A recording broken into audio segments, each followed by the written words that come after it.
زندگی کی ساری کمائی کو اگر موت پر تقسیم کیا جائے تو ہر انسان کے پاس صرف کفن بچتا ہے۔ جو شخص اس فکر میں پڑ جائے کہ میں اللہ کی نظروں میں کیسا ہوں گا تو وہ روز بروز گناہوں سے دور ہوتا جائے گا۔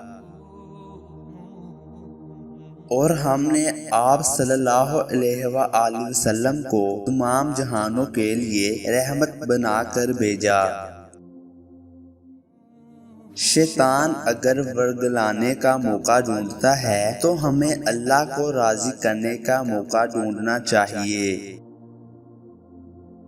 یہ ایک کام کرو، تمہاری ساری مشکل ہی آسان ہو جائے گی، یعنی ہر گھڑی اپنے رب کو یاد کرتے رہو۔ ایسا کرنے سے تمہاری ہر مشکل آسان ہو جائے گی، اور اگر تم ایسا نہیں کرتے تو ہر راہ شیطان کی راہ ہوگی۔ خودی کی اصلاح ایک ایسی مصروفیت ہے جو انسان کو گناہ سے بچنے میں مدد دیتی ہے۔ خود کو ہمیشہ شکر گزاری کی نظر سے دیکھیں۔ ایسا اور ویسا دکھائی دینے سے زیادہ ضروری سیرت اور اخلاق کا خوبصورت ہونا ہے۔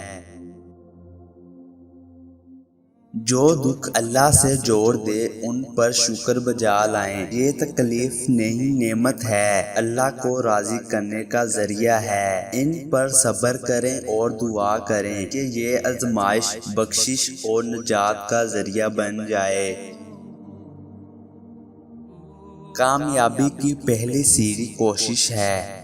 کوشش سے غلطی، غلطی سے سبق، سبق سے تجربہ، اور تجربے سے کامیابی حاصل ہوتی ہے۔ اخلاقی تربیت میں کمی رہ جائے تو انسان دنیا اور آخرت دونوں سے ہی ہاتھ دھو بیٹھتا ہے۔ دعا ہے کہ اللہ تعالی ہم سب کا ایمان سلامت رکھے۔ آمین۔